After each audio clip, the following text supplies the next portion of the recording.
अस्सलामु अलैकुम वरहमतुल्लाहि वबरकातुहू। दोस्तों, उम्मीद है कि आप सब खैरियत से होंगे। आज निहाय अल खिदमा यानी एंड ऑफ सर्विस के पे बात करते हैं। पिछले दिनों मुझे एक दोस्त ने मैसेज किया था कि यार ये जितने भी डोमेस्टिक महीने हैं क्या इनके एंड ऑफ सर्विस होते हैं या नहीं होते। तो देखिए मेरे भाई, बड़े महीनों की तो मैं यही आप दोस्तों को यही बताऊंगा कि जितने भी हमारे दोस्त हैं ये बड़े महीने वाले हैं, यानी मुअस्ससों में काम करते हैं। आप लोग उस वक़्त तक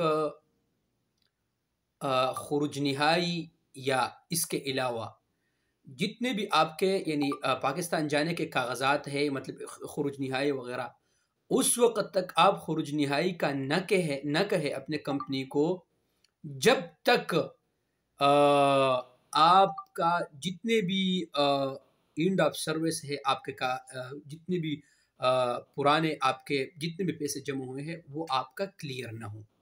क्योंकि अक्सर जब आपका खुरुज निहाई फाइनल हो जाता है ना, तो उसके बाद जब आपका खुरुज निहाई लगता है तो मिसाल के तौर पर आपका सब कुछ कंपनी के साथ क्लियर होता है। पिछले दिनों ऐसा ही एक दोस्त के साथ हुआ, क्योंकि उसके तकरीबन 12-13 साल एंड ऑफ सर्विस उनके जो बाकी थे। तो इस चीज़ का आप लोग बहुत सारा ख्याल रखिएगा। दूसरी बात, ये जितने भी ख़ास और आमिल मंजिली भाई है, ये घरों मतलब डोमेस्टिक ये अपने कफ़ीलों के साथ काम करते हैं, तो इनके भी एंड ऑफ सर्विस होते हैं। इनके भी सैलरीज टिकट वगैरह ये सब कुछ जो है ना, ये कफ़ील के ज़िम्मे होते हैं। कितने जमा होते हैं इस पर मैं इंशाल्लाह तफसील से वीडियो बनाऊंगा। लेकिन सऊदी अरब में अल्हम्दुलिल्लाह सबके लिए कानून एक है और सबके एंड ऑफ सर्विस होते हैं, चाहे जो भी महीना हो।